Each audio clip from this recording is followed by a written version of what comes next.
Hi everybody, it's Tuesday, January 27th, 2009. Thanks for stopping by. It seems that television is slowly but surely changing.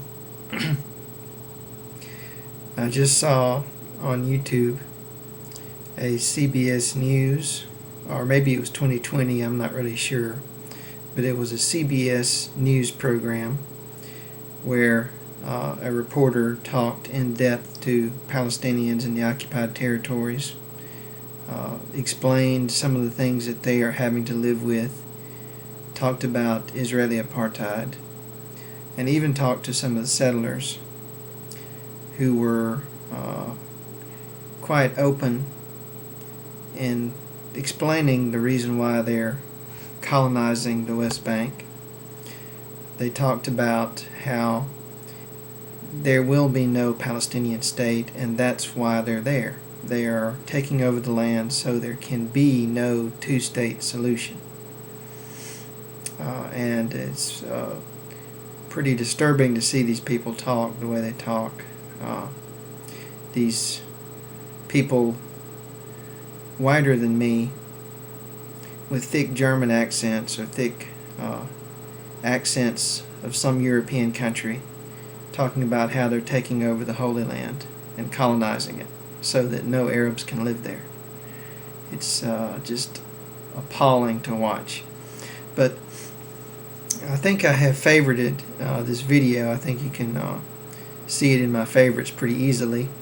And just, so check it out and see what you think about the Palestinian family who has their home regularly taken over by the IDF. And see if it doesn't make you mad. But to me, it was amazing just to see this on a CBS News program. It's a sign that things are changing slowly but surely.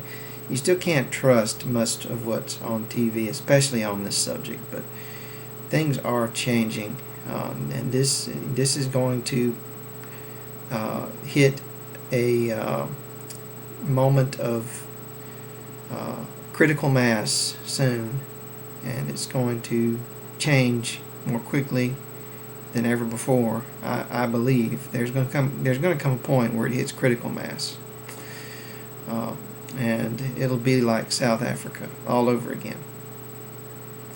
Okay, so another thing I want to just mention in passing is that the BBC has bowed to pressure, presumably from Israel, but I'm not really sure exactly where it came from, but they have bowed to pressure and have refused to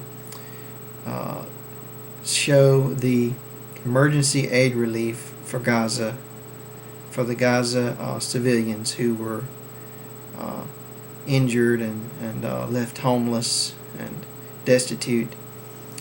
Someone who is either from Israel or a supporter of Israel told them that they could not show a humanitarian appeal to help injured, starving children. What kind of a person, what kind of a twisted, deranged person would do such a thing? But it wasn't just one person. I mean, it's a lot of people that think that this is the right thing to do, to deny these people humanitarian assistance. Why? Because they're not at war with the civilian population of Gaza. Right? That right there is proof that the civilian population of Gaza has been targeted. And this was no accident. It was no accident that white phosphorus was dropped on schools and mosques. Okay, this was meant to burn and torture and terrorize this civilian population. It's a horrible crime that cannot go unpunished.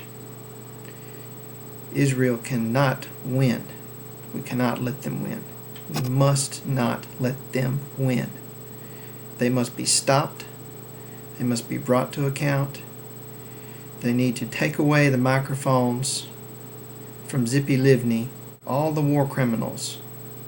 They need to be punished. not allowed to stand up in front of everybody and lie, like everyone lies on this subject. And so that's the other thing I want to say basically is that, a lot of people are lying all the time when they talk about this. So, if you're new to YouTube and you're watching all these things, don't take my word for it. Don't take the word of the people who argue with me and support Israel. Don't take the word of the people who support Palestinians. Find out for yourself. Read some books. Because I am, of course, biased, and I admit that. I am biased in favor of the victims and against the criminals and, war criminals and lunatics and racists and religious fanatics. I'm biased against those people, I admit it. And there is so much lying that goes on. I mean, you can't, when people start talking about this subject, don't trust anything that anybody says, because so much of it is just lies. And sometimes they don't understand that they're repeating a lie, but sometimes they do. People, it's just shocking to me the sheer level of deception that's going on about this subject, and the sheer number of just fantasies and myths that people try to propagate many times on purpose, knowing that they're myths, knowing that they're fantasies, knowing that they're lies, in order to prop up this regime and enable it to torture and murder more people. It's just, I just don't know what to think when I see some of these people and see what they're supporting and the things that they're doing, the way that they're supporting. I mean, they're supporting war criminals and murderers and fascists with lies, deliberate lies. What can you say about this kind of stuff? I mean, it's just hard to even imagine the amount of evil that's running around in the world today, and stupidity too. It's just stupid to be that evil. There's no reason for it, and the human race will self-destruct if we don't stop it, if we don't stop being so evil to each other. But here's what you do, okay? Don't listen to all these people on YouTube. Don't listen to all these lies. Don't watch TV. Watch Democracy Now! DemocracyNow.org. Watch that every day if you can. That is the best source of news out there. Watch the lectures of these people, of the people who really know what they're talking about, like Noam Chomsky, Ilan Pappy, Norman Finkelstein. Finkelstein's a little bit angry maybe, or a little bit extreme to some people, but he tells the truth. Okay, he's just more angry about it than most of these people are, and I don't blame him. And let's see, there's also George Galloway. Listen to George Galloway. And there's Jeff Halper. There's so many good people that you can listen to. A lot of the Israeli historians you can listen to too, because they will justify what Israel does a lot of times, but most of them will tell the truth.